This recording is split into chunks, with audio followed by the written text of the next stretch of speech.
అధికార విపక్షాల మధ్య మాటల యుద్ధం నడుస్తోంది. పాలమూరు ప్రాజెక్టులపై కాంగ్రెస్ విమర్శలకు దిగితే లిఫ్ట్ ఇరిగేషన్స్ పై మాట్లాడే అర్హత ఆ పార్టీ నేతలకు లేదని మండిపడుతున్నారు టీఆర్ఎస్ నేతలు. దీంతో రెండు పార్టీల మధ్య వార్ కంటిన్యూ అవుతోంది.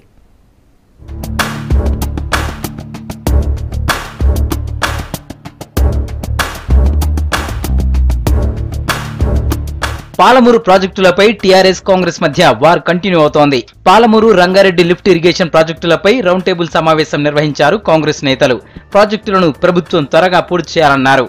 తెలంగాణలో ప్రతి పౌరుడికి మంచినీళ్లు కావడానికి మీరు ఏం పని చేసినా మేము సహకరిస్తాం. తెలంగాణలో ప్రతి ఎకరాకి నీళ్లు ఇవ్వడానికి ఈ ప్రభుత్వం ఒక జస్టిఫైడ్ మీన్స్ లో తెలంగాణలో ప్రతి ఎకరానికి నీళ్లు ఇవ్వడానికి మీ కృషిలో మా పూర్తి సహకారం ఉంటుంది. 2014లో తెలంగాణ రాష్ట్రం ఏర్పడే నాటికి దాదాపు 1 కోటి ఎకరాల భూములకు సాగునీరు అందించేటటువంటి ప్రాజెక్టులను నిర్మాణ దశలో ఉన్న సందర్భంగా కేవలం ఒక 20-25 వేల కోట్లు ఈ రాష్ట్రంలో ఉన్నటువంటి ఆన్గోయింగ్ ప్రాజెక్ట్స్ ఖర్చు పెట్టి ఉంటే ఈ పాటికి అంటే తెలంగాణ ప్రజల యొక్క ఆకాంక్షలు నెరవేరే దిశగా ముందుకు పోయేది.